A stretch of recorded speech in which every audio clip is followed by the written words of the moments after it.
السلام عليكم، ان شاء الله تكونوا في صحه جيده. معكم رفيق الدرب، صانع محتوى سياحي وخبير في البحث العلمي للاثار وعضو في الاتحاد الدولي لصناع المحتوى.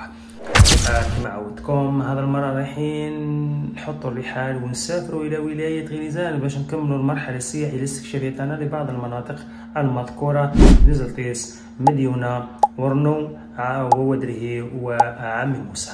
كل هذا راح نتناوله في هذا الفيديو القصير مع كل التوضيحات، ونعود اليكم بعد هذا الفاصل. كما عودتكم رايحين نحط الرحال بولاية غليزان، ونبدأ أول منطقة نبدأ ببنزلطيس. بنزلطيس اكتشفت مسبقا آثار تابعة للحضارة البيزنطية، ورايح نكمل الاكتشاف تاعي لبعض الآثار كذلك تابعة للحضارة الفينيقية والبيزنطية. يقال حسب الاكتشافات تاعي وجود قلعة مردومة، ويكون السلطات والأعوان في المرافقة تاعي إن شاء الله. كذلك راح نحط الرحال ببلدية مديونة لأمنا وعزيز علينا باش نكمل المرحلة الاستكشافية تاعي لبعض المناطق. اكتشفت مسبقا آثار للحضارة الرومانية والحضارة الفينيقية، واكتشفت تمثال في دوار ولاد سحا بسيدي الجلالي اللي هي ثاني أعلى قمة في بلدية مديونة.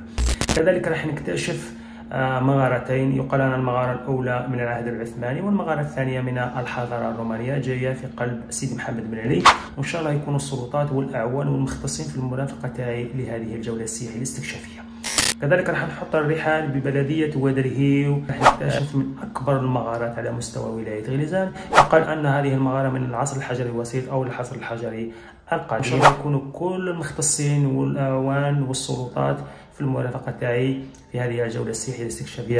راح نختم آخر بلدية اللي هي عمي موسى، حين نكتشفوا كذلك آثار الحضارة الرومانية، ونتفقدوا ونشوفوا الترميم لهذا القصر كاو اللي هو مشهور في عمي موسى. وكذلك نستدعو كل السلطات والأعوان والمختصين في المجال السياحة أنهم يرافقوني في هذه الجولة السياحية الاستكشافية إن شاء الله.